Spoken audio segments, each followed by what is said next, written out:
ಇವತ್ತಿಗೆ 100 ದಿನ ಆಯಿತು. ನಮ್ಮ ಲೈಫಿಂದ ಒಂದು ಮುದ್ದಾದ ಜೀವ ನಮ್ಮಿಂದ ದೂರ ಆಗಿ ಇವತ್ತು ಅವಳನ್ನ ನೋಡಬೇಕು ಅಂತಲೇ ಹೋಗ್ತಾ ಇದ್ದೀವಿ. ಅವಳು ಹುಟ್ಟಿದಾಗ ಮೊದಲು ಸ್ಪರ್ಶ ಮಾಡಿದ ಕೈ ನಂದಾಗಿತ್ತು. ಅವಳನ್ನು ಯಾರೇ ನೋಡಿದ್ರು ಓಡ್ ಬಂದು ಮಾತಾಡ್ಸೋ ಥರ ಇದ್ಲು. ಅವಳೇ ನನ್ನ ಮುದ್ದಿನ ಡಾಲಿ.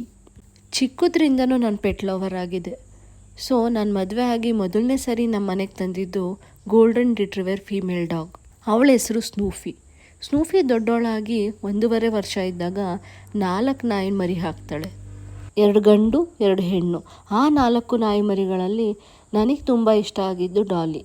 45 ಡೇಸ್ ಆದಮೇಲೆ ನಾಯಿ ಮರಿಗಳನ್ನ ತೊಗೊಂಡು ಹೋಗೋಕ್ಕೆ ಅಂತ ಬ್ರೀಡರ್ಸ್ ಬರ್ತಾರೆ. ಬಟ್ ಯಾಕೋ ಏನೋ ಎಲ್ಲ ನಾಯಿ ಮರಿನೂ ಕೊಡ್ತೀನಿ, ಬಟ್ ಈ ನಾಯಿನ ಕೊಡಬೇಕು ಅಂತಲೇ ಇಷ್ಟ ಆಗಲ್ಲ. ಸೊ ಆಲ್ರೆಡಿ ಒಂದು ನಾಯಿ ಇರೋದ್ರಿಂದ ಇನ್ನೊಂದು ನಾಯಿ ಬೇಡ ಅಂತ ನನ್ನ ಹಸ್ಬೆಂಡು ಹೇಗೋ ಕನ್ವಿನ್ಸ್ ಮಾಡಿ ಆ ನಾಯಿ ಮರಿನ ನಮ್ಮ ಮನೆಯಲ್ಲೇ ಇಟ್ಕೊಂಡ್ವಿ. ಅವಳು ನೋಡೋದಕ್ಕೆ ಡಾಲ್ ಥರನೇ ಇದ್ಲು, ತುಂಬ ಚುಬ್ಬಿಯಾಗಿದ್ಲು. ಸೊ ಅವಳಿಗೆ ಡಾಲಿ ಅಂತಲೇ ಹೆಸರಿಟ್ವಿ. ಅವಳು ಹೇಗೆ ಹೆಸರಿಟ್ವೋ ಅದು ತಕ್ಕನಾಗೆ ಅವಳಿದ್ಲು, ಅಷ್ಟು ಕ್ಯೂಟಾಗಿದ್ಲು. ಸ್ನೂಫಿ ಡಾಲಿ ಇಬ್ಬರು ಒಟ್ಟಿಗೆ ಬೆಳೀತಾ ಹೋದರು. ಅಮ್ಮ ಮಗಳು ಒಟ್ಟಿಗೆ ಇರೋದನ್ನ ನೋಡಿ ನಮಗೂ ಖುಷಿ ಆಗ್ತಾಯಿತ್ತು. ಹೀಗೆ ಅವಳು ನಮ್ಮ ಜೊತೆನೇ ತುಂಬ ಅಟ್ಯಾಚ್ ಆಗ್ತಾ ಬಂದಳು. ಅವಳು ಬೆಳೀತಾ 1 ವರ್ಷ ಆದಾಗ ಅವಳ ಅಮ್ಮ ಸ್ನೂಫಿ ಯಾರು ಡಾಲಿ ಯಾರು ಅನ್ನೋದೇ ಅರ್ಥ ಆಗ್ತಾ ಇರಲಿಲ್ಲ. ಅಷ್ಟು ಗ್ರೋತ್ ಚೆನ್ನಾಗಿತ್ತು, ತುಂಬ ಕ್ಯೂಟಾಗಿ ತುಂಬ ಚಬ್ಬಿಯಾಗಿದ್ಲು. ಹೊಸ್ದಾಗಿ ನೋಡಿದವ್ರಿಗಂತೂ ಇವಳಮ್ಮ ಇವಳ ಮಗಳು ಅಂತ ಅಂದರೆ ನಂಬ್ತಾನೆ ಇರಲಿಲ್ಲ, ಯಾಕಂದರೆ ಅವಳೇ ತುಂಬ ದೊಡ್ಡವಳ ಥರ ಇದ್ಲು. ಡಾಲಿಗೆ 2.5 ವರ್ಷ ಇದ್ದಾಗ ನನಗೂ ಕೂಡ ಒಂದು ಮಗಳು ಹುಡ್ತಾಳೆ. ನಮ್ಮ ಮನೆಯಲ್ಲಿ ಒಟ್ಟು 4 ನಾಯಿಗಳಿದೆ. ಮಗು ರಾತ್ರಿ ಎಲ್ಲ ಅಳ್ತಾಯಿತ್ತು. 3 ತಿಂಗಳು ತುಂಬವರೆಗೂ ಅವಳು ನೈಟೆಲ್ಲ ನಿದ್ದೆನೇ ಮಾಡ್ತಾ ಇರಲಿಲ್ಲ. ಮಗು ಒಳಗಡೆ ಅಳ್ತಾ ಇದ್ರೆ ನಮ್ಮ ಡಾಲಿ ಕೂತ್ಕೊಂಡು ಹೊರಗಡೆ ಅಳ್ತಾ ಇರ್ತಾಯಿದ್ಲು. ಹೀಗೆ ಡಾಲಿನೂ ಸಹ ಮುಂದೆ ಒಂದಿನ 3 ಮರಿ ಹಾಕ್ತಾಳೆ. ಆ ಮರಿಗಳೆಲ್ಲ ನನ್ನ ಫ್ರೆಂಡ್ಸ್ ಕೂಡ ತಗೊಂಡು ಹೋಗ್ತಾರೆ.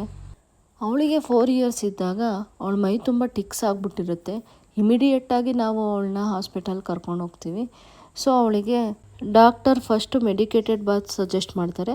ಅದಾದಮೇಲೆ ಅವಳು ಟಿಕ್ಸ್ ಇನ್ಸೆಕ್ಟ್ ಬೈಟ್ ಆಗಿರೋದ್ರಿಂದ ಸೊ ಒಳಗಡೆ ಇನ್ಫೆಕ್ಷನ್ ಆಗಿರುತ್ತೆ ಅಂತ ಮೆಡಿಸಿನ್ ಕೂಡ ಕೊಡ್ತಾರೆ.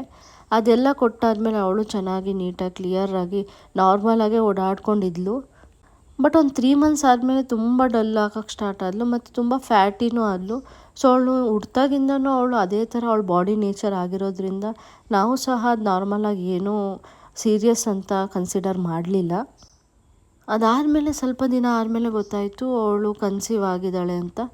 ಅದು ಹೇಗೆ ಏನು ಅನ್ನೋದು ಅರ್ಥ ಆಗಲಿಲ್ಲ, ಯಾಕಂದರೆ ನಾವು ವಾಕ್ ಮಾಡೋಕ್ಕೆ ಎಲ್ಲ 4 ನಾಯಿಗಳನ್ನ ಒಟ್ಟಿಗೆ ಬಿಟ್ಬಿಡ್ತಾಯಿದ್ವಿ, ಒಟ್ಟಿಗೆ ಬರ್ತಾಯಿದ್ವು. ಸೊ ನಾವು ಅದನ್ನು ನಮ್ಮ ಸ್ವಲ್ಪ ಬ್ಯುಸಿ ಶೆಡ್ಯೂಲಲ್ಲಿ ಅವಳನ್ನ ಅಬ್ಸರ್ವ್ ಮಾಡೋಕ್ಕಾಗಲಿಲ್ಲ. ಒಂದೇ ಒಂದು ಮರಿನ ಹಾಕ್ತಾಳೆ, ಅದು ಪ್ರೀಮೇಚೂರ್ ಬೇಬಿ. ಆ ಬೇಬಿ ಸತ್ತೋಗಿತ್ತು. ಸೊ ಅವಳು 1-2 ದಿನ ಅದನ್ನೇ ಫೀಲ್ ಮಾಡ್ತಾಯಿದ್ಲು. ಆಮೇಲೆ ನಾರ್ಮಲ್ ಆದಳು. ಬಟ್ ಒಂದು 2 ಡೇಸ್ ಆದಮೇಲೆ ನಾವೆಲ್ಲ ಮಲಗಿದ್ದಾಗ ಅರ್ಲಿ ಮಾರ್ನಿಂಗ್ ಒಂದು ಜೋರಾಗಿ ಕೆಮ್ಮಿದ ಸೌಂಡ್ ಬಂತು. ಆವಾಗ ತಕ್ಷಣ ನಾವು ಅಲ್ಲಿಗೆ ಬಂದಾಗ ಹೊರಗಡೆ ಬಂದು ನೋಡಿದಾಗ ಬರೀ ಬ್ಲಡ್ ಮಾರ್ಕೆ ಇತ್ತು ಹೊರತು 4 ನಾಯಿನೂ ಕಾಣಿಸ್ತಾ ಇರಲಿಲ್ಲ. ಯಾರಿಗೆ ಏನಾಗಿದೆ ಅನ್ನೋ ಐಡಿಯಾನೂ ನಮಗೆ ಗೊತ್ತಾಗ್ತಾ ಇರಲಿಲ್ಲ. ಬಟ್ ಬರೀ ಈ ಥರ ಮಾರ್ಕ್ಗಳು ಕಾಣಿಸ್ತಾ ಇತ್ತು. ಅಲ್ಲಿ ನೋಡಿದ್ರೆ ಒಂದು ಕಡೆ ಡಾಲಿ ಬ್ಲಡ್ ವಾಮಿಟ್ ಮಾಡಿಕೊಂಡು ಬಿದ್ದುಬಿಟ್ಟಿದ್ಲು. 3 ನಾಯಿ ಅವ್ರ ಜೊತೆ ಇತ್ತು. ಸೊ ಆ ಗಾಬರಿನಲ್ಲಿ ಆ ವಿಡಿಯೋ ತೊಗೊಳಕ್ಕಾಗಲಿಲ್ಲ. ಬಟ್ ಅದು ಹೇಗಾಯಿತು ಅಂತ ಅಂದರೆ ಅದನ್ನು ಎಕ್ಸ್ಪ್ಲೇನ್ ಮಾಡೋಕ್ಕೂ ಆಗಲ್ಲ ಆ ಪೇಯ್ನ. ಅವಳನ್ನು ತಕ್ಷಣ ಕರ್ಕೊಂಡು ಹಾಸ್ಪಿಟಲ್ಗೆ ಹೋದ್ವಿ.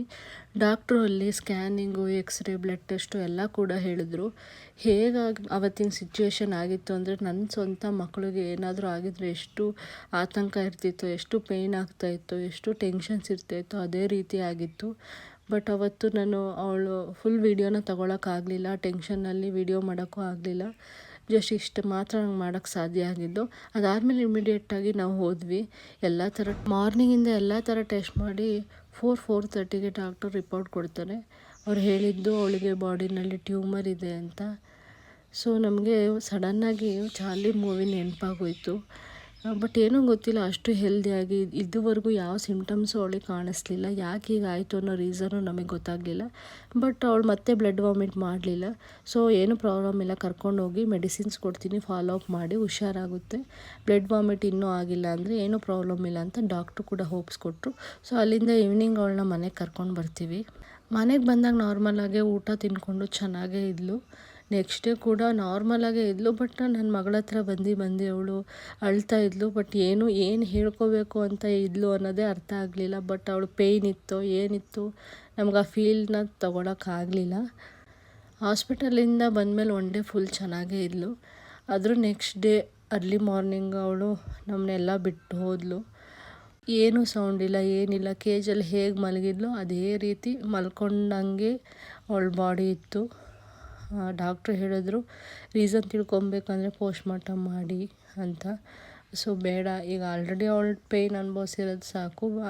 ಈಗ ವಾಪಸ್ ಬರ್ತಾಳೆ ಅನ್ನೋದಾಗಿದ್ರೆ ನಾವು ಏನು ಬೇಕಾದ್ರೂ ಮಾಡ್ತಾಯಿದ್ವಿ. ಸೊ ಮತ್ತೆ ಅವಳಿಗೆ ನೋವು ಕೊಡೋದು ಬೇಡ ಅಂತ ಪೋಸ್ಟ್ಮಾರ್ಟಮ್ ಏನೂ ಬೇಡ ಅಂತ ಹೇಳಿದ್ವಿ ಡಾಕ್ಟ್ರಿಗೆ. ಬಟ್ ನಾವೆಷ್ಟು ನೋವು ಪಡ್ತಾಯಿದ್ವೋ ಅದೇ ರೀತಿ ಅವಳ ಜೊತೆ ಇದ್ದಿದ್ದು 3 ನಾಯಿಗಳು ಸಹ ಅಷ್ಟು ಫೀಲ್ ಮಾಡ್ತಾಯಿದ್ರು. ನಾವು ಮನುಷ್ಯರಾಗಿ ಮಾತಾಡಿ ಹೇಳ್ಬೋದು. ಬಟ್ ಅವರು ಎಲ್ಲ ನಾಯಿ ಕೂಡ ಅವಳು ಹೋಗಿ ಒಂದು ವೀಕ್ ಯಾರೂ ಊಟ ಮಾಡಿಲ್ಲ. ಅವಳ ಹೆಸ್ರು ಕೇಳಿದ್ರೆ ಸಾಕು ಗೇಟ್ ಹತ್ರ ನಿಂತ್ಕೊಂಡು ವೆಯ್ಟ್ ಮಾಡ್ತಾಯಿದ್ರು. ಆ ಥರ ಎಲ್ಲರಿಗೂ ಅವಳು ತುಂಬಾ ಫೇವ್ರೇಟ್ ಆಗಿದ್ಲು. ಇವನ್ ನನ್ನ ಮಗಳು ಕೂಡ 4 ನಾಯಿ ಇದ್ರೂ ಅವಳು ಹೋಗ್ತಾಯಿದ್ದಿದ್ದು ಅವಳ ಹತ್ರಕ್ಕೇ.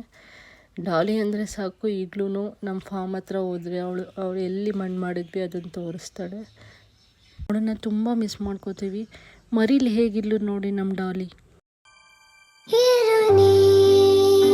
ಜೊತೆ ಬದುಕಿನ ತರಗತಿಯೊಳಗೆ ಸಹಪಾಠಿ ನಾನಾಗಿ ಹಾಜರಿಯ ನೀಡುವೆ.